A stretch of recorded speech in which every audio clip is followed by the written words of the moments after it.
بسم الله الرحمن الرحيم.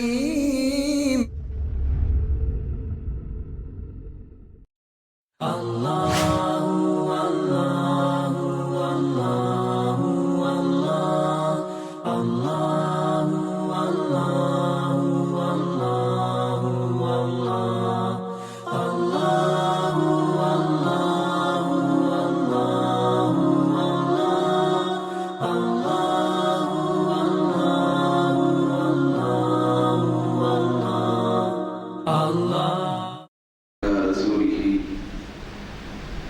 نور الأولين والآخرين وعلى آله الطيبين الطاهرين وأصحابه الراشدين المهديين. أعوذ بالله من الشيطان الرجيم. بسم الله الرحمن الرحيم.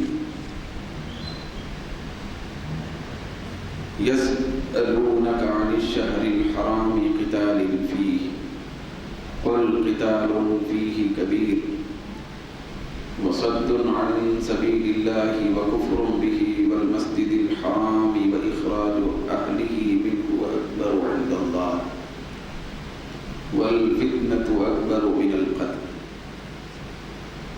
ولا يزالون يقاتلونكم حتى يردوكم عن دينكم إن استطاعوا. صدق الله مولانا العظيم.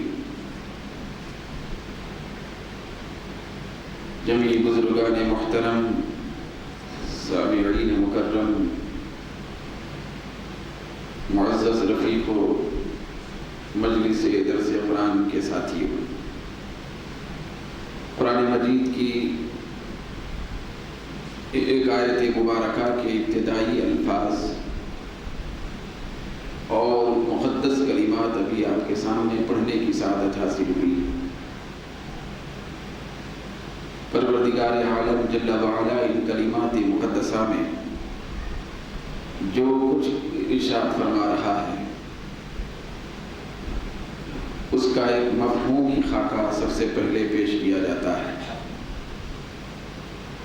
رب ذوالجلال خالق کائنات فرما رہا ہے، اے میرے محبوب، یہ لوگ میرے بندے آپ سے حرمت والے مہینوں میں جنگ کرنے کے سلسلے میں پوچھ رہے ہیں. آپ فرما دیں کہ محترم مہینے میں جنگ کرنا بہت بڑا گناہ ہے، بڑا گناہ ہے، لیکن اللہ رب العزت کے راستے سے روکنا اور اللہ رب العزت کا انکار کرنا، نیز مسجد حرام سے روکنا اور مسجد حرام کے رہنے والوں کو، مکے کے رہنے والوں کو حرم شریف سے نکالنا، یہ اللہ کے نزدیک بہت بڑا گناہ ہے اور فتنہ، فساد، قتل سے بڑا گناہ ہے.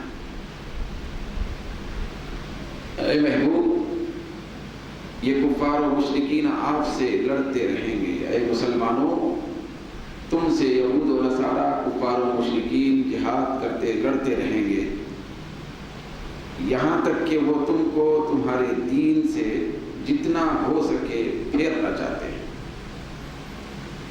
پروردگار عالم کے اس کلام مقدس کے اندر ہم ناقص العقل، ناسمجھ لوگوں کے لیے بہت سارے پیغام رکھے ہوئے ہیں. پہلی بات تو یہ ہے کہ اللہ تبارک و تعالی جو اس آیت مبارکہ کے ابتدائی کلمات میں فرمایا کہ اے محبوب، میرے یہ بندے کچھ لوگ آپ سے حرمت والے مہینوں میں قتل اور جہاد کے سلسلے میں سوال کر رہے ہیں کہ وہ جائز ہے، ناجائز ہے، حلال ہے یا حرام. تو آپ فرما دیں کہ بالکل بجا ہے، یہ بات بالکل واضح ہے کہ حرمت والا جو مہینہ ہے، بھئی عزت والے جو مہینے ہیں، اس کے اندر قتل کرنا، جہاد کرنا، جنگ کرنا بڑا گناہ ہے. تو تو یہ جو کلمات اللہ رب العزت نے بیان فرمائے، اس کے پیچھے اس کا شان نزول کار فرما ہے، اس کے پیچھے اس کا ایک پس منظر ہے، تو اس کو بیان کرتے ہوئے ہم آگے بڑھیں تو بات سمجھ میں آئے گی۔ ہوا یہ تھا کہ ہمارے اور آپ کے آقا صلی اللہ علیہ وسلم جب مدینہ منورہ ہجرت فرمائے، تو مدینہ ہجرت فرمانے کے بعد جنگ بدر سے 2 مہینے پہلے سرکار دو عالم صلی اللہ علیہ وسلم نے حضرت عبداللہ بن جحش رضی اللہ تعالیٰ عنہ کی سرکردگی میں 8 لوگوں کو، 8 مہاجرین کو کفار اور قریش کی خبر لانے کے لیے روانہ فرمایا۔ ابھی باضابطہ اسلامی جنگ بدر وجود میں نہیں آئی تھی۔ جنگ بدر سے عین 2 مہینے پہلے سرکار نے فرمایا حضرت عبداللہ بن جحش کو سپہ سالار بنا کر، پھر ان کے تحت میں 8 مہاجرین کی جماعت کو رکھ کر سرکار دو عالم نے فرمایا کہ اے عبداللہ بن جحش، تم اپنی سرکردگی میں یہ لشکر لے جاؤ، یہ طبقہ اور جماعت لے جاؤ۔ لے جانے کے بعد ذرا حالات کا جائزہ لے کے آؤ کہ کفار اور مشرکین کس قسم کی تیاری کر رہے ہیں، پھر ان کی تیاری اور ان کا عمل، پھر ان کی جد و جہد، پھر ان کی فتنہ پروری کا ماحول کیا ہے۔ تو جائزہ لینے کے لیے سرکار دو عالم صلی اللہ علیہ وسلم نے حضرت عبداللہ بن جحش کو سپہ سالار اور سالار قافلہ بنا کر روانہ فرمایا۔ ساتھ میں سرکار دو عالم نے حضرت عبداللہ بن جحش کو روانہ جب فرمایا، ساتھ میں ایک لیٹر بھی دیا۔ وہ لیٹر مہر بند تھا، تو اس میں سرکار دو عالم نے کچھ لکھوایا تھا۔ تو آقا دو جہاں صلی اللہ علیہ وسلم نے جاتے ہوئے وہ لیٹر ان کے ہاتھ میں تھما دیا۔ سالار قافلہ حضرت عبداللہ بن جحش سے ارشاد فرمایا کہ اے عبداللہ بن جحش، یہ میرا مہر بند لیٹر ہے، اس کے اندر میں نے کچھ تحریر کی ہے، تو تم اپنے اس لیٹر کو ساتھ میں رکھو، یہ خط تمہارے ساتھ رہے، جب تک سفر کرتے کرتے 2 دن نہ گزرے، تو 2 دن سے پہلے یہ لیٹر اور خط کھول کے نہ دیکھو۔ وہ راز تھا، سرکار نے اس کے اندر کچھ تحریر فرمایا۔ تو 2 دن مسلسل سفر ہونے کے بعد میں تم کو تاکید کرتا ہوں کہ یہ لیٹر اور خط کھول کے اس کو خود بھی پڑھو، پھر اپنے جو 8 ساتھی ہیں اور رفیق ہیں ان کو بھی سناؤ۔ تو سرکار پاک صلی اللہ علیہ وسلم کی تاکید کے مطابق، حکم کے مطابق حضرت عبداللہ بن جحش رضی اللہ تعالیٰ عنہ لیٹر اور خط لے کر وہاں سے روانہ ہوئے سالار قافلہ بن کر۔ مسلسل 2 دن تک سفر چلتا رہا۔ 2 دن جب پورے ہو گئے تو حضرت عبداللہ بن جحش رضی اللہ تعالیٰ عنہ، یہ عبداللہ بن جحش رضی اللہ تعالیٰ عنہ یہ بہت بڑے جلیل القدر صحابی رسول ہیں۔ حضرت عبداللہ بن جحش رضی اللہ تعالیٰ عنہ سے سرکار کی قریبی رشتہ داری یہ ہے کہ یہ سرکار پاک صلی اللہ علیہ وسلم کی پھوپھی کے بیٹے تھے، پھوپھی ذات بھائی ہے، رشتہ قریب کا تھا۔ تو حضرت عبداللہ بن جحش رضی اللہ تعالیٰ عنہ کو راز کا لیٹر دے کر جب آپ روانہ فرمائے تو 8 مہاجرین کی جماعت لے کر آپ نکلے۔ 2 دن کے بعد لیٹر کھول کے دیکھے تو اس لیٹر کے اندر جو کچھ لکھا ہوا تھا وہ کچھ خصوصی پیغام پر مشتمل عبارت تھی۔ اس کے اندر لکھا ہوا تھا الفاظ، یہ سرکار نے جو لکھا تھا کہ اس کے اندر درج تھا بسم اللہ الرحمن الرحیم، پھر اس کے اندر درج تھا اما بعد فسر علی برکت اللہ بمن تبعک من اصحابک حتی تنزل بطن نخلہ فترصد بها عیر قریش لعلک ان تأتینا منها بخیر۔ حضرت عبداللہ بن جحش رضی اللہ تعالیٰ نے لیٹر کھول کر جب یہ عبارت دیکھی جس کے اندر مفہوم یہ تھا کہ اللہ کے نام سے یہ لیٹر ہے جو بڑا مہربان اور نہایت رحم والا ہے، سرکار نے تحریر فرمایا۔ پھر اس کے بعد سرکار نے فرمایا تھا کہ اے عبداللہ بن جحش، تم اللہ کی برکت پر چلتے رہو،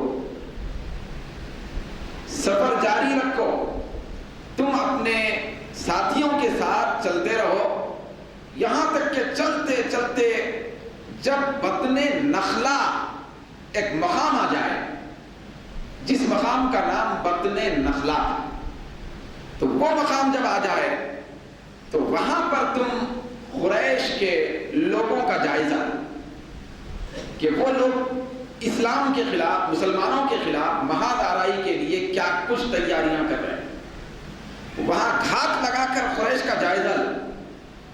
پھر اس کے بعد سرکار نے اس میں درج فرمایا تھا کہ لعلک ان تأتینا منہا بخیر، یقیناً تم جب وہاں جا کر قریش کا جائزہ لوگے تو یقیناً ہمارے پاس تم وہاں سے کچھ خیر کی خبر ہی لاؤ گے۔ حضرت عبداللہ بن جحش رضی اللہ تعالیٰ عنہ نے جب لیٹر میں دیکھا تو کیونکہ 2 دن کا سفر طے ہو گیا تھا، مزید کئی دن تک جانا تھا، بطن نخلا کو پہنچنا تھا، تو حضرت عبداللہ بن جحش رضی اللہ تعالیٰ عنہ نے لیٹر پڑھ کر اس کو آنکھوں سے لگایا، سرکار کا لیٹر ہے۔ پھر آپ نے فرمایا سمعا وطاعتا، میں یا رسول اللہ یا آپ کے فرمان کو دل سے سر جھکا کے سنتا بھی ہوں اور اس کی اطاعت بھی کرتا ہوں، آپ کا جو ارشاد عالی ہے میں اس کے مطابق کام کروں گا۔ اس کے بعد آپ نے اپنے ساتھیوں سے فرمایا، کیونکہ چلتے وقت ہی حضور نے تاکید فرمائی تھی کہ تمہارے ساتھ یہ 8 لوگوں کی جماعت ہوگی، وہ 8 لوگ مہاجرین پر مشتمل تھے، صحابہ کرام تھے، تو سرکار نے تاکید فرمائی تھی کہ اے عبداللہ بن جحش، جب تم 2 دن سفر کر لو اور لیٹر پڑھ لو تو لیٹر پڑھنے کے بعد تمہارے اپنے ساتھیوں کو اختیار دے دو، 8 لوگوں کو اس جماعت کو اختیار دے دو کہ 2 دن کے سفر کی تکمیل کے بعد لیٹر میں جو تاکید ہے اس کو پڑھ لینے کے بعد، سن لینے کے بعد، وہ 8 لوگوں میں سے جو آدمی آگے بڑھنا چاہتا ہے اس کا اختیار ہے، جو آدمی واپس مدینہ جانا چاہتا ہے اس کا اختیار ہے۔ تو 2 دن چل کر لیٹر پڑھ کے تم اپنے ساتھیوں کو اختیار دے دینا۔ حضرت عبداللہ بن جحش رضی اللہ تعالیٰ عنہ سرکار کے حکم کے مطابق وہاں لیٹر پڑھ کر سمعا وطاعتا کے الفاظ عرض کرتے ہیں، پھر اپنے ساتھیوں سے خطاب کرتے ہوئے فرماتے ہیں کہ سرکار نے مجھے تاکید فرمائی تھی کہ اب یہاں پہنچنے کے بعد میں حضور کے حکم کے مطابق تم سے یہ کہہ رہا ہوں کہ آگے اگر میرے ساتھ چلنا چاہتے ہو تو چل سکتے ہو، نہیں چلنا چاہتے ہو، واپس مدینہ جانا چاہتے ہو تو تمہاری مرضی۔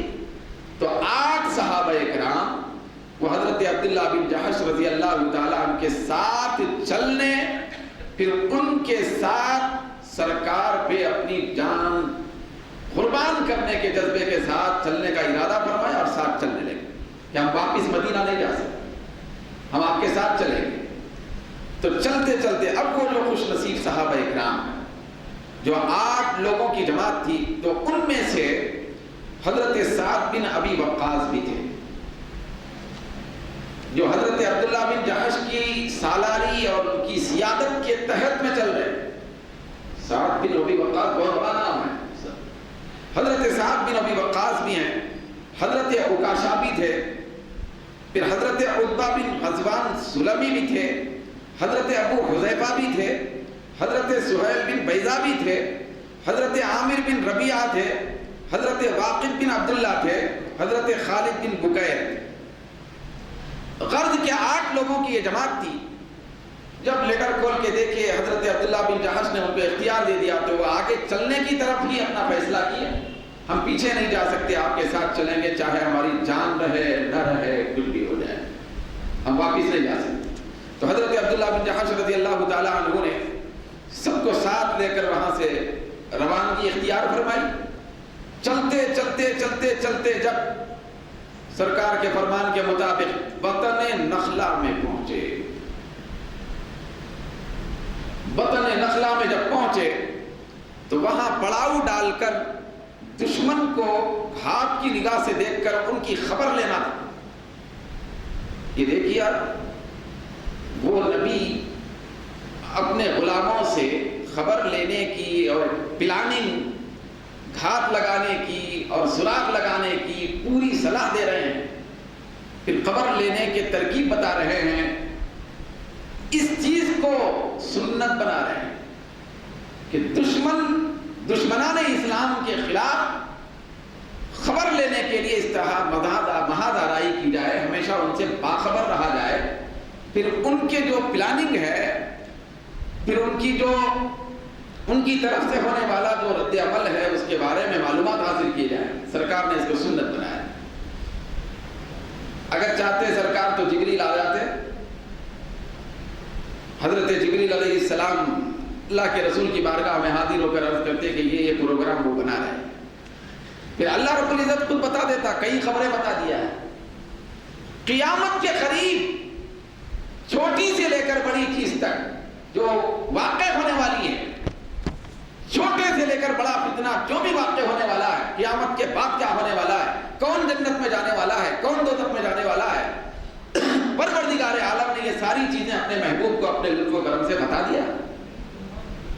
وہ اگر چاہتا تو اپنے محبوب کو دشمن کے جو پروگرام اور اس کی جو مہادارائی، اس کے کیفیات، حالات سے واقفیت بھی کرا دیتا. اس طرح ظاہری طور پر یہ اسباب اختیار کرنے کی ضرورت ہی نہیں پڑتی. لیکن دوستو، یہ چونکہ ہم لوگوں کے لیے بھی درس ہونا ہے، ہم لوگوں کے لیے بھی ایک ڈھنگ سکھانا ہے. بات مصطفیٰ کی اور صحابہ کی نہیں ہے، قیامت تک آنے والی ساری امت کی. تو اس کو سنت بنانے کے لیے سرکار نے یہ معاملہ ارشاد فرمایا، عمل اختیار فرمایا.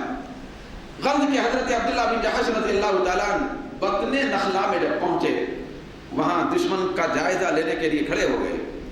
جب کھڑے ہو گئے تو 8 صحابہ کی جماعت تھی، حضرت عبداللہ بن جحش تھے. تو ہاتھ لگا کر دیکھ رہے تھے تو طائف کی طرف سے یاد رکھیں کہ یہ جو بطن نخلا ہے یہ طائف اور مکے کے درمیان میں ہے، یہ درمیان میں پڑتا ہے. جب صحابہ اکرام کی یہ مقدس جماعت وہاں پہنچی بطن نخلا میں، تو ادھر سے طائف کی جانب سے کفار کی 3 تعداد آ رہی تھی. وہ تجارت کی غرض سے طائف پہ گئے تھے، تو وہاں سے 3 لوگ آ رہے تھے کفار. تو وہ 3 کفار میں ایک شخص کا نام ہے عمرو بن حضرمی، دوسرا شخص ہے حکم بن کیسان، اور اس کے ساتھ ساتھ ایک اور شخص بھی تھا. تو 3 لوگوں کی یہ جماعت تجارت کا معاملہ انجام دے کر طائف سے واپس ہو رہے. وہ ادھر سے آ رہے تھے. صحابہ کی تعداد چونکہ ان کے مقابلے میں 8-9 تک پہنچ گئی تھی. تو عین جنگل میں لقودق میدان میں صحابہ کرام کو انہوں نے جب دیکھا تو لازمی بات ہے کہ ایمان کے سامنے باطل تو جھک جایا کرتا ہے، خوف کھایا کرتا ہے. تو ان تینوں نے جب دیکھا تاجروں نے تو حواس باختہ ہو گئے. پھر وہ ڈرنے لگے، خوف کھانے لگے کہ ہمارا کیا ہوگا. تو اس طرح وہ ڈر کر گھبرا کر جب آگے بڑھنے لگے تو صحابہ کرام ان کا پیچھا کرنے لگے. حضرت عبداللہ بن جحش رضی اللہ تعالیٰ عنہ سے ان تینوں کی جب ملاقات ہوئی اور آمنا سامنا ہوا تو وہ اسی جمادی الاخری کی آخری تاریخ تھی. ہم بھی آخری تاریخ میں ہیں. تو جمادی الاخری کی آخری تاریخ تھی. جمادی الاخری کے بعد اب رجب کا مہینہ شروع ہونے والا ہے. رجب کا مہینہ یہ محترم اور معزز مہینہ کہلایا جاتا ہے، حرمت والا مہینہ کہلایا جاتا ہے. حرمت والے مہینے جس میں جنگ حرام تھی، جنگ حرام ہے، وہ 4 ہے: رجب، ذوالقعدہ، ذوالحجہ، محرم. تو چونکہ رجب شروع ہونے والا تھا کل، حضرت عبداللہ بن جحش رضی اللہ تعالیٰ عنہ سرکار کی وہ تلقین جو تھی تو اس کے سلسلے میں ذرا ان سے سہو ہو گیا کہ صرف کافروں کا جائزہ لے کے آنا ہے. حضرت عبداللہ بن جحش رضی اللہ تعالیٰ عنہ کا ایمانی ولولہ جوش ابھر آیا تو آپ نے حکم دیا کہ چلو ان تینوں کو، کافروں کو، ظالموں کو، انہوں نے کئی سال تک برسہ برس مسلمانوں پر مکے کی زمین کو تنگ کر دیا تھا، ہر قدم پہ انہوں نے ستایا تھا، چلو آج ہی ان کے اوپر وار کر کے ان کو ختم کر دیں، کیونکہ اگر کل کا انتظار کریں گے تو کل تو رجب شروع ہونے والا ہے جس میں جنگ حرام ہے۔ حضرت عبداللہ بن جحش رضی اللہ تعالیٰ عنہ نے ولولہ ایمانی میں ان لوگوں پر حملہ کیا، تو ان لوگوں پر جب حملہ کیا تو اس میں سے ایک شخص کو قتل ہو گیا۔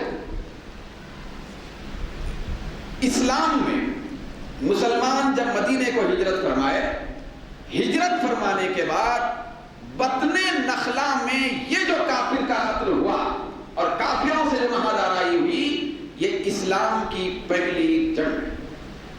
یاد رکھیں، یہ جو کہا جاتا ہے کہ جنگ بدر پہلی جنگ ہے، وہ باضابطہ پوری تیاری اور پلاننگ کے ساتھ جو جنگ ہوئی وہ جنگ بدر ہے، لیکن اسلام میں پہلی جنگ یہی ہے جو بطن نخلا میں ایک کافر کو جہنم رسید کر کے برپا کی گئی، یہ پہلی جنگ تھی۔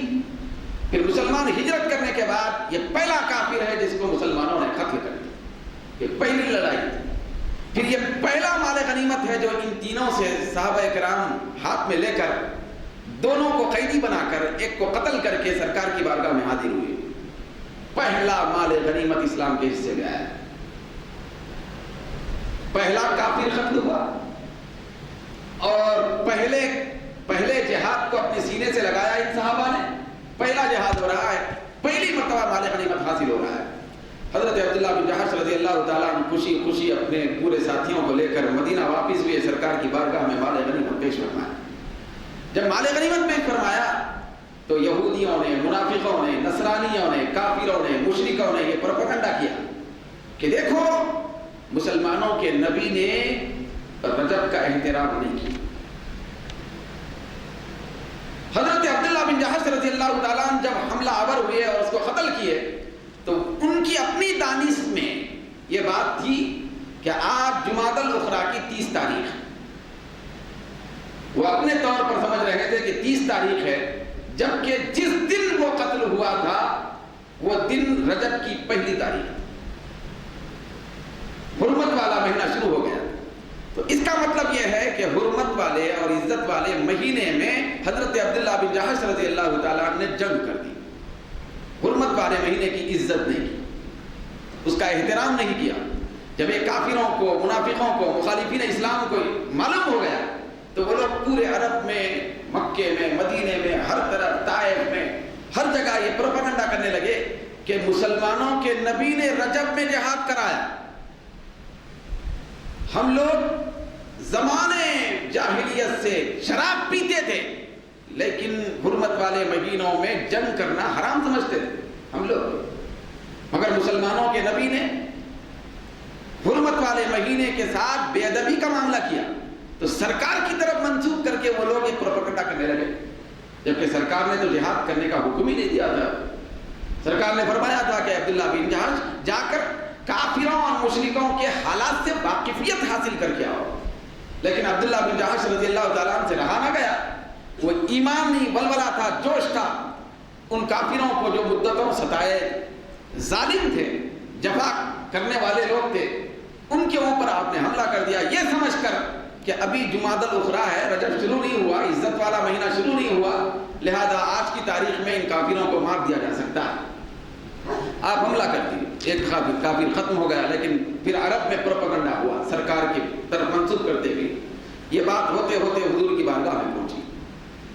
حضرت عبداللہ بن جحش مال غنیمت لے کر سرکار کی بارگاہ میں حاضر ہوئے، پھر ادھر سے یہ خبر پہنچی کہ آپ کی طرف یا رسول اللہ، لوگوں نے بتایا کہ یا رسول اللہ آپ کی طرف ایک کفار اور منافقین، یہود، نصارہ یہ چیز منسوب کر رہے ہیں کہ آپ نے رجب کی پہلی تاریخ کو ختم کرایا اور جنگ کرا دی، تو یہ عزت نہیں کی آپ نے حرمت والے اور عزت والے مہینے کی۔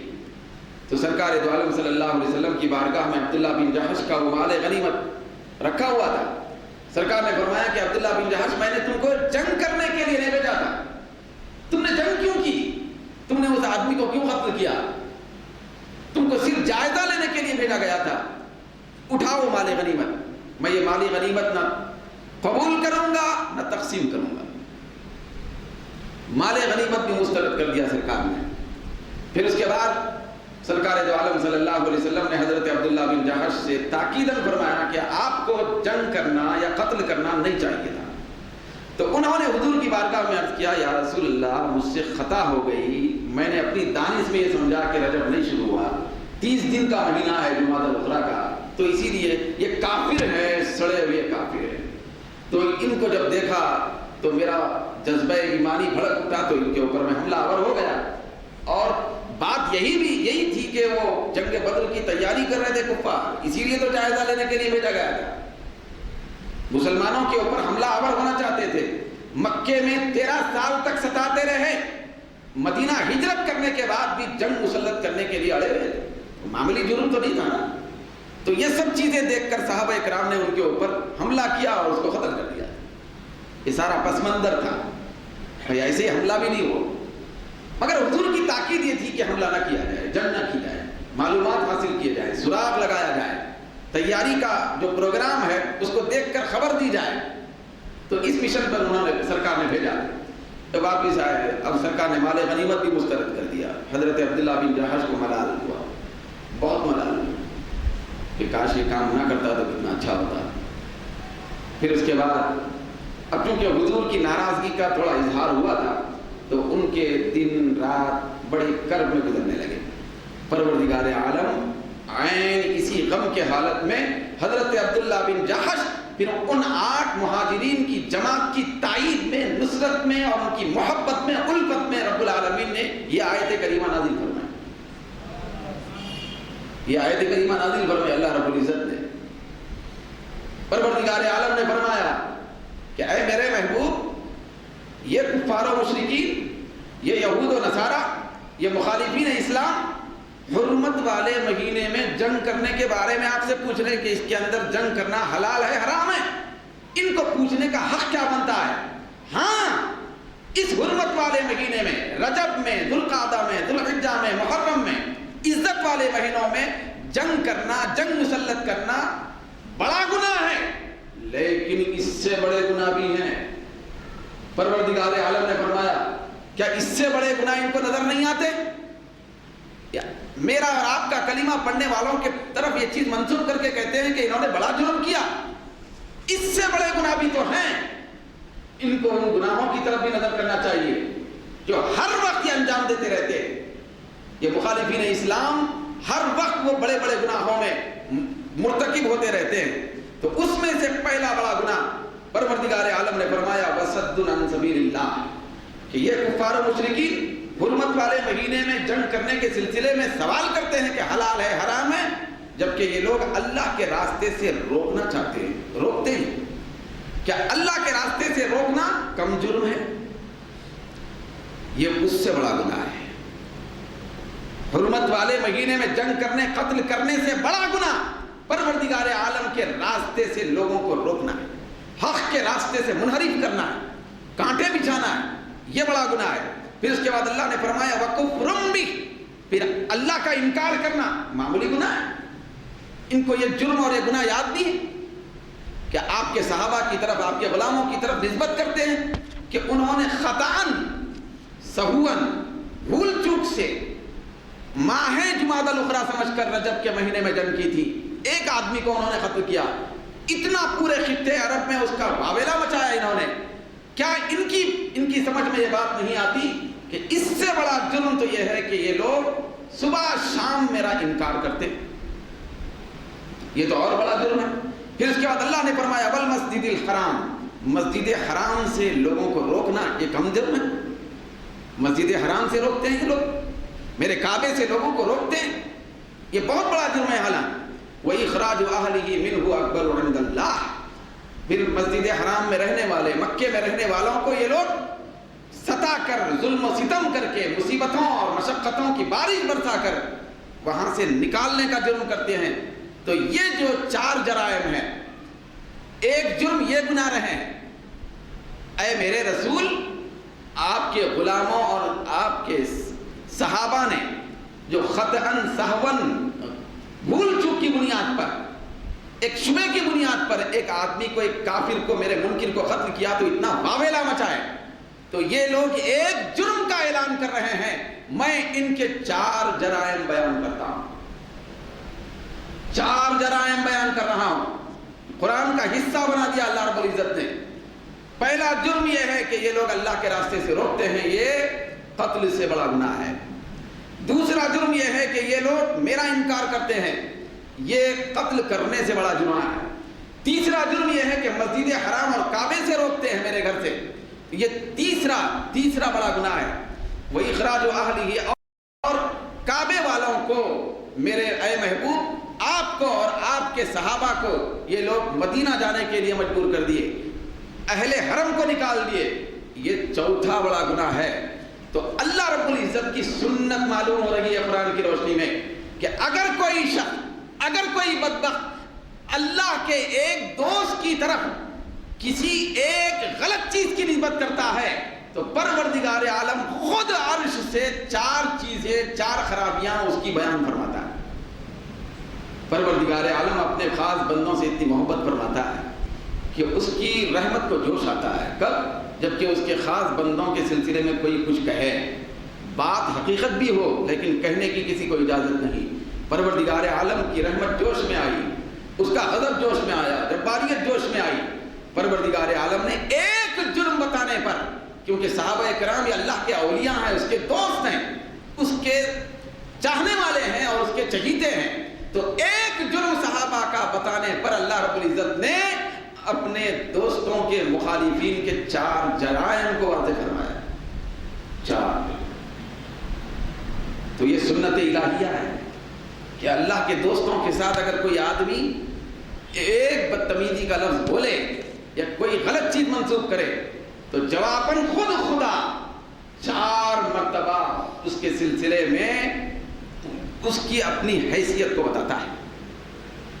4 چیزیں بیان ہوئی، پھر اس کے بعد اللہ نے آگے فرمایا وَالْفِتْنَةُ أَكْبَرُ مِنَ الْقَتْلِ، یاد رکھنا فتنہ، فساد، راہ حق سے ہٹانا، دور کرنا، یہ سب قتل کرنے سے بڑا گناہ ہے۔ پروردگار عالم نے فرمایا فتنہ، فساد، راہ حق سے ہٹنا، ہٹ دھرمی کا مظاہرہ کرنا، یہ قتل کرنے سے بڑا گناہ ہے۔ قرآن میں آیا، اللہ نے فرمایا۔ تو لہذا پروردگار عالم نے فرمایا اپنے محبوب کے غلاموں کو تسلی دیتے ہوئے، حضرت عبداللہ بن جحش اور ان کے ساتھیوں کو تسلی دیتے ہوئے کہ میں تم سے ناراض نہیں ہوں، تم نے یقیناً حرمت والے، عزت والے مہینے میں قتل کیا، لیکن سہون، نادانستہ طور پر کیا۔ نادانستہ طور پر اگر تم نے قتل کیا ہے تو یقیناً حرمت والے مہینے میں قتل کرنا جرم ہے، لیکن تم مجرم نہیں ہو۔ یہ جملہ سنیں، حرمت اور عزت والے مہینے میں قتل کرنا جرم ہے لیکن کرنے والے مجرم نہیں ہیں، کرنے والے مجرم نہیں ہیں۔ اگر وہ مجرم ہوتے تو اللہ تبارک و تعالیٰ ان کی صفائی میں آیت کیوں نازل فرماتا ہے؟ عزت والے مہینے میں جنگ کرنا، قتل کرنا جرم ہے لیکن کرنے والے مجرم نہیں۔ ایسا ہوتا ہے، ایسی مثالیں ملتی ہیں کہ عمل برا ہوتا ہے لیکن عمل کرنے والا برا نہیں ہوتا۔ کچھ ایسا ہوتا ہے بھئی عمل تو برا ہے لیکن عمل کرنے والا برا نہیں۔ ٹھیک اسی طریقے سے اس کے برعکس کی کیفیت بھی ہے، عمل تو نیک ہے لیکن عمل کرنے والا نیک نہیں ہوتا۔ ہر نیک عمل کرنے والا نیک نہیں ہو سکتا، اسی طریقے سے ہر غلط کام کرنے والا غلط نہیں ہو سکتا۔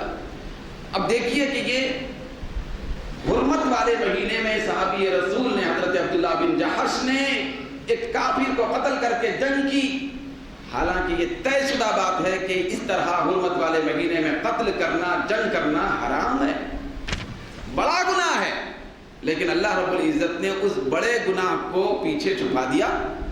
پھر اللہ رب العزت نے فرمایا کہ ٹھیک ہے یہ بڑا گناہ ہے لیکن یہ کرنے والے برے نہیں، یہ اچھی سوچ سے کیے ہیں، یہ اچھے تصور میں کیے ہیں، یہ میری اور میرے محبوب کی محبت میں کیے ہیں، تو لہذا یہ برے نہیں ہو سکتے۔ ایسا ہوتا ہے۔ دیکھیے اللہ رب العزت نے قرآن مجید میں کئی مقامات پر اپنے خاص بندوں کی صفائی خود بیان فرمایا، خود بیان کر کے جو جرم تھا اس کو جرم برقرار رکھا، لیکن جو جن کے بارے میں صفائی بیان فرمایا ان کو مجرم قرار نہیں دیا۔ مثال کے طور پر ایک چھوٹی سی مثال عرض کرتا ہوں، شریعت کی روشنی میں بھئی آپ میں سے کوئی کسی اندھیرے مقام میں، جنگل میں، لقودق میدان میں چلے گئے، رات کی تاریکی ہے، آپ تنہا ہیں یا کوئی ساتھی بھی ہوگا یا جماعت بھی ہوگی، سب لوگ غور کیے کہ قبلہ کدھر ہے، قبلے کی سمت معلوم نہیں، تو آپ نے ایک فیصلہ کر لیا کہ دل، اب شریعت کا مسئلہ یہ ہے کہ آپ کا دل جدھر مائل ہو جائے تو اسی طرف رخ کر کے نماز پڑھیں۔ تو آپ کا دل ادھر طرف مائل ہو گیا، قبلے سے بالکل الٹا دل مائل ہو گیا، تو آپ نے دل کے میلان کے مطابق رخ ادھر کر کے قبلے سے بالکل منہ پھیر کے آپ نے نماز ادا کر لی۔ صبح اٹھے تو آپ کو پتا چلا کہ قبلہ بالکل برعکس پہلو میں تھا، ہم نے جدھر نماز ادا کی وہ قبلہ ہی نہیں تھا، الٹا تھا۔ تو اب شریعت کا مسئلہ یہ ہے کہ آپ نے قبلے سے مکمل رخ پھیر کے رات میں جو نماز ادا کی ہے تاریکی میں، وہ نماز آپ کی قابل قبول ہے، دوبارہ نماز کیے اعادے کی کوئی ضرورت نہیں۔ اب آپ سے میں پوچھتا ہوں کہ رات میں جس سمت کی طرف، قبلے سے بالکل الٹا سمت کی طرف رخ کر کے آپ نے نماز پڑھی تھی، یہ جرم تھا یا نہیں تھا؟ آپ کہیں گے کہ نہیں جرم نہیں تھا، تو دن میں بھی ویسے ہی پڑھنا چاہیے، بھئی اجازت ہونی چاہیے۔ جرم تھا، گناہ ہے کہ آپ نے قبلے سے رخ پھیر کر نماز پڑھ لی، یہ برائی ہے، جرم ہے، گناہ ہے۔ تو عمل تو گناہ کا ہے لیکن کرنے والا گناہگار نہیں، وہ عمل تو جرم ہے لیکن کرنے والا مجرم نہیں ہے۔ پروردگار عالم نے اسی لیے اس کی نماز کو قبول فرما لیا۔ غلط سمت میں نماز ادا کرنے والا مجرم نہیں ہے، اگرچہ غلط سمت میں نماز کا عمل کرنا یہ جرم ہے۔ تو کچھ ایسے اعمال ہوتے ہیں جرم ہوتے ہیں لیکن کرنے والا مجرم نہیں، جرم ہوتے ہیں لیکن کرنے والا مجرم نہیں ہوتا۔ یہی کیفیت یہاں قرآن کے اس سبق سے ہم کو واضح ہو رہی ہے کہ یہ صحابہ کرام رجب کی پہلی تاریخ کو قتل کر دیے تھے، جرم تھا، لیکن اللہ رب العزت ان کی صفائی بیان کرتے ہوئے، ان کو تسلی دیتے ہوئے جب آیت مبارکہ نازل فرمائی تو ان کے بارے میں یہ اعلان کر دیا کہ یہ مجرم نہیں، کام اگر سے جرم ہے لیکن مجرم نہیں۔ بعض وقت ایسا بھی ہوتا ہے، بڑی لطف کی بات ہے کہ کسی بندے کا جرم ہوتا ہے مگر بندہ مجرم نہیں ہوتا۔ مگر بعض وقت ایسا ہوتا ہے کہ کسی بندے کا جرم جو ہوتا ہے تو اسی جرم سے غیر مجرموں کے اوپر بھی برکتیں نازل ہوتی ہیں۔ کبھی کبھی مجرم کے ذریعے غیر مجرموں کو رہائی ملتی ہے، گناہگار کے ذریعے، گناہ کرنے کی وجہ سے وہ شخصیت، تو اس کے گناہ کی وجہ سے جتنے گناہ نہیں کرنے والے ہیں ان کی بھی شفاعت ہوتی ہے۔ یہ مزاج اسلام ہے۔ حدیث شریف میں آیا کہ حضرت سیدنا ماعز رضی اللہ تعالیٰ، حضرت ماعز مشہور واقعہ ہے، حضرت ماعز رضی اللہ تعالیٰ عنہ سے ایک گناہ ہوا، صحابی رسول جلیل القدر، کہ ایک گناہ کا انہوں نے ارتکاب کر دیا، بتخاطئ بشریت گناہ ہو گیا۔ اب گناہ جو ہوا تو اس کے اوپر رجم کی سزا تھی، رجم کی سزا۔ تو آقا دو جہاں صلی اللہ علیہ وسلم نے حدود شریعت کے مطابق ان کے اوپر حد جاری فرمائی۔ وہ گناہ تو سرزد ہوا، صحابہ کرام اولیاء کرام یاد رکھے، گناہ سے محفوظ ہوتے ہیں، گناہ سے معصوم نہیں ہوتے۔ اگر کوئی گناہ ان سے سرزد ہو جاتا ہے تو گناہ پہ قائم نہیں رہتے۔ ہم لوگ گناہ پہ قائم رہتے ہیں، ان میں ہم میں فرق ہے۔ بڑے لوگ اگر سہون گناہ ہو جائے یا اپنی بشریت کے مطابق گناہ کا ارتکاب کر لیں تو وہ پاکیزہ لوگ ہوتے ہیں کہ وہ جب گناہ وغیرہ کر لیتے ہیں تو گناہ پہ کبھی بھی قائم نہیں رہتے۔ حضرت ماعز رضی اللہ تعالیٰ نے جب گناہ کیا تو از خود حضور کی بارگاہ میں حاضر ہوئے، حاضر ہو کے عرض کرنے لگے یا رسول اللہ میرے اوپر حد جاری فرمائیے۔ ہے ایسا پاکیزہ انسان آج کوئی کہ مجرم ہو اور جرم کرے اور آ کے کہے کہ مجھے سزا دے دیجیے؟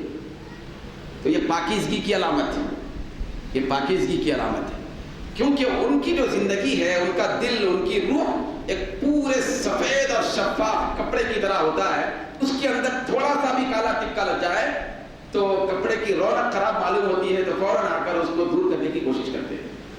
اب یہاں ہمارا حال یہ ہے کہ پورے ٹپکے لگ کے کپڑا کالا ہو گیا ہے، تو اسی لیے ہم کو توفیق نہیں ہوتی کہ اس جرم کی تلافی کے لیے جلدی سے جلدی سامان کریں، توبہ کریں، استغفار کریں۔ پاکیزہ لوگوں کا عالم الگ ہوتا ہے، وہ فرشتے نہیں ہوتے، وہ انسان ہوتے ہیں لیکن بڑے انسان ہوتے ہیں، بڑے لوگ ہوتے ہیں، پاکیزہ لوگ ہوتے ہیں۔ حضرت ماعز رضی اللہ تعالیٰ عنہ سے وہ جرم ہوا، حضور کی بارگاہ میں آ کے عرض کرنے لگے یا رسول اللہ میرے اوپر حد جاری فرمائیے، سزا دیجیے۔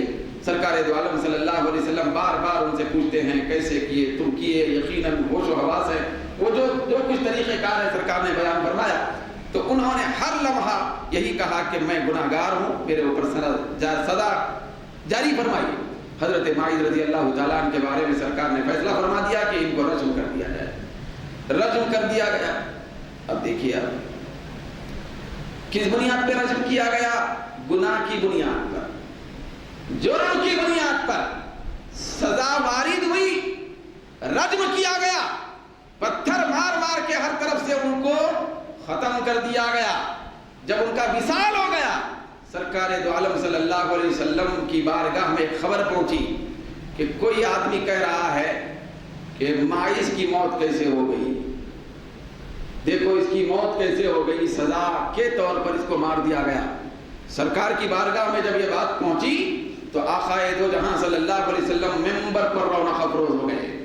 پھر صحابہ اکرام کے سامنے مجمع میں سرکار نے بیان فرمایا کہ میرے پاس ایسی خبر پہنچی ہے ماعز کے بارے میں کہ اس کے بارے میں لوگ تانا دے رہے ہیں اور اعتراض کر رہے ہیں کہ ایسا مجرم تھا، ویسا مجرم تھا۔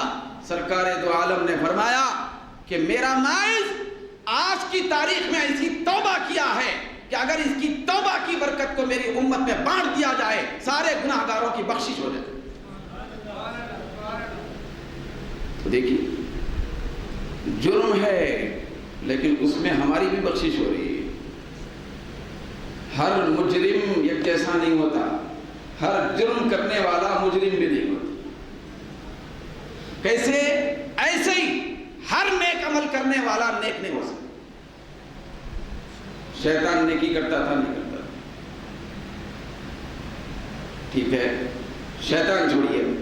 منافقین نمازیں پڑھتے تھے، نہیں پڑھتے تھے، منافقین سجدے کرتے تھے، نہیں کرتے تھے، منافقین تلاوت کرتے تھے، منافقین یاد الہی میں بیٹھتے تھے، منافقین غاروں میں بسیرا کر کے یاد الہی کا تصور پیش کرتے تھے، منافقین روزے رکھتے تھے، منافقین جہاد میں بھی شریک ہوتے تھے۔ لیکن منافقین ہیں، ان کی یہ ساری نیکیاں تو ہیں لیکن منافقین نیک نہیں ہیں۔ ان سے سرزد ہونے والی وہ لوگ انجام جس چیز کو انجام دے رہے ہیں وہ فعل تو نیک ہے لیکن فاعل نیک نہیں ہے، کرنے والا نیک نہیں ہے۔ ٹھیک اسی طریقے سے کوئی اللہ کا خاص بندہ بشری تقاضے کے مطابق کوئی چھوٹا موٹا جرم یا غلطی کر لیتا ہے تو وہ کرنا تو غلطی ہے لیکن کرنے والا غلط نہیں، کرنے والا مجرم نہیں ہو سکتا۔ بھئی ایک بڑے لوگوں کی ایک خطا ساری امت کے لیے عطا ہوتی ہے۔ جیسے کہ میں نے اس سے پہلے عرض کیا حضرت سیدنا آدم علیہ السلام ہمارے جد امجد ہے۔ کون کہتا ہے حضرت آدم علیہ السلام نے خطا کی تو خطا کے بدلے میں ان کو جنت سے دنیا میں بھیجا گیا، لیکن آپ یاد رکھیں وہی ایک خطا تھی، اس خطا کی عطا کا نام یہ پورے انسان ہے۔ تو بڑے لوگ جب کوئی کام کرتے ہیں تو اس پہ فوری نکتہ چینی نہیں کرنا چاہیے۔ بڑے لوگوں کے پاس کام پروردگار عالم سے بہت زیادہ قربت اور محبت کے اعتبار سے بھی انجام دیے جاتے ہیں، تو اس کے اندر کچھ راز رہتا ہے۔ تو یہی حال، یہی صورتحال یہاں پہ بھی ہے۔ حضرت عبداللہ بن جحش نے قتل کر دیا حرمت والے مہینے میں، لیکن اللہ رب العزت نے فرمایا، کلین چٹ دے دی اللہ نے کہ قتل کرنا اس مہینے میں یقیناً گناہ ہے، جرم ہے، لیکن عبداللہ بن جحش اور ان کے ساتھی مجرم نہیں ہیں، میں ان کو معاف کر دیا۔ معاف نہیں بلکہ ان کے کرنے پر ثواب دیتا ہوں، جرم پہ ثواب دیا جا رہا ہے۔ تو اسی سے ایک شریعت کا مسئلہ نکلا۔ جتنے فقہائے کرام ہوتے، فقہا بڑے بڑے فقہا، امام اعظم، امام شافعی، امام احمد بن حنبل، امام مالک، تو یہ لوگ قرآن حدیث میں غور کر کے ہمارے سامنے سارے مسائل پیش کر دیے۔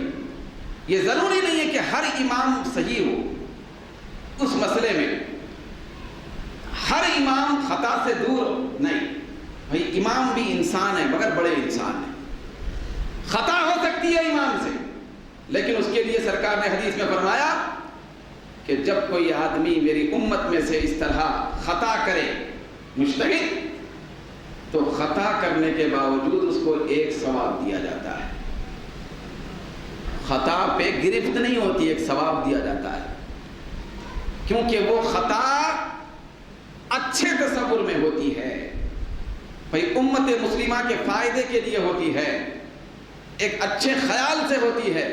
تو ہر امام ہر مسئلے میں مکمل عین منشاء خدا اور منشاء مصطفیٰ کے مطابق ہونا ضروری نہیں ہے، کچھ خطائیں بھی ہو سکتی ہیں ان مسائل میں، جیسے کہ امام شافعی کے پاس وضو کے 7 فرائض، ہمارے امام اعظم کے پاس 4 فرائض۔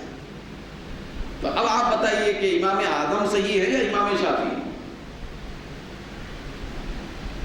تو ہو سکتا ہے کہ دونوں میں سے کوئی غلط ہو، خطا پہ ہو، لیکن یہ خطا گرفت کی خطا نہیں ہے۔ حدیث شریف میں آیا، سرکار نے فرمایا جب اس طرح کوئی مسائل نکال کر خطا کا شکار ہو جائے اور جو خطا سے محفوظ رہیں، اگر مسائل نکالنے میں پھر اچھے تصور میں بالکل عین قرآن حدیث کے موافق اگر کوئی امام نکلیں تو قیامت کے دن ان کو 2 ثواب ملتے ہیں، جو خطا کا شکار ہو جاتے ہیں تو ان کو 1 ثواب دیا جاتا ہے۔ تو خطا پہ ثواب بھی دیا جاتا ہے، خطا پہ ثواب ہے، ہر خطا قابل گرفت نہیں۔ تو اللہ رب العزت نے اسی کی نشاندہی فرمائی۔ تو اسی لیے ہمیں چاہیے کہ بڑے لوگوں کی طرف کوئی غلط چیز کی نسبت نہ کرے، بھئی اگر کوئی بدبخت نسبت کر رہا ہے تو اس کی باتوں میں نہ آئے، تصورات اور عقائد کو، نظریات کو اچھے رکھیں، پاکیزہ رکھیں، صاف ستھرے رکھیں، اللہ کے دوستوں اور اللہ کے محبوب کے دوستوں اور اولیوں کے ساتھ اگر کوئی آدمی ایسی ویسی باتیں بک رہا ہے تو ہمارا تصور پاکیزہ رہے، بدگمانی کا شکار نہ ہو۔ کیوں؟ اس لیے کہ اگر ہم بدگمانی کریں گے تو پھر یہ ہمارے لیے بہت بڑی وعید کا سبب بنے گا۔ نہیں معلوم کہ ان کا اللہ رب العزت سے کیا معاملہ ہے۔ بعض خود وہ معاملات ایک جذب میں ہوتے ہیں، بعض دیوانگی میں ہوتے ہیں، بعض وقت ایک کیفیت اور حالت میں ہوتے ہیں، بعض وقت ایک استغراق میں ہوتے ہیں، بعض وقت اس کے ساتھ اچھی الفت اور محبت میں ہوتے ہیں، محبت میں ہوتے ہیں۔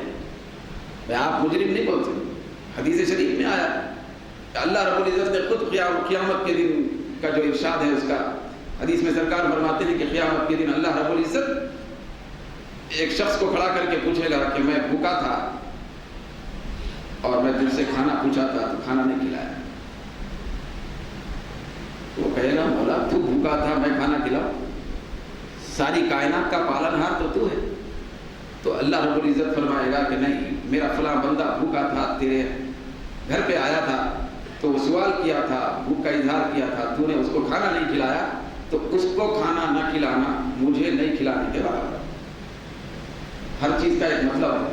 میں بھوکا تھا، اللہ فرمائے، میں پیاسا تھا، میں بھوکا تھا، میں بے لباس تھا، یا اللہ رب العزت فرمائے گا تو اس کے مطلب ہے بھئی، اس کی توجیہ ہے، پھر اچھا اس کا ایک مفہوم ہے. مفہوم اگر ہم کو معلوم نہ ہو، نادانی میں ہم کسی چیز کے متعلق بدگمانی نہیں کر سکتے. مفہوم الگ ہوتا ہے. تو بڑے لوگوں کی باتیں الگ ہوتی ہیں، بڑے لوگوں کے معاملات الگ ہوتے ہیں. تو اللہ رب العزت سے دعا ہے کہ ہم سب کو نیکیوں میں زندگی گزارنے اور نیکوں سے محبت کرنے کی توفیق عنایت فرمائے. وما علینا الا البلاغ.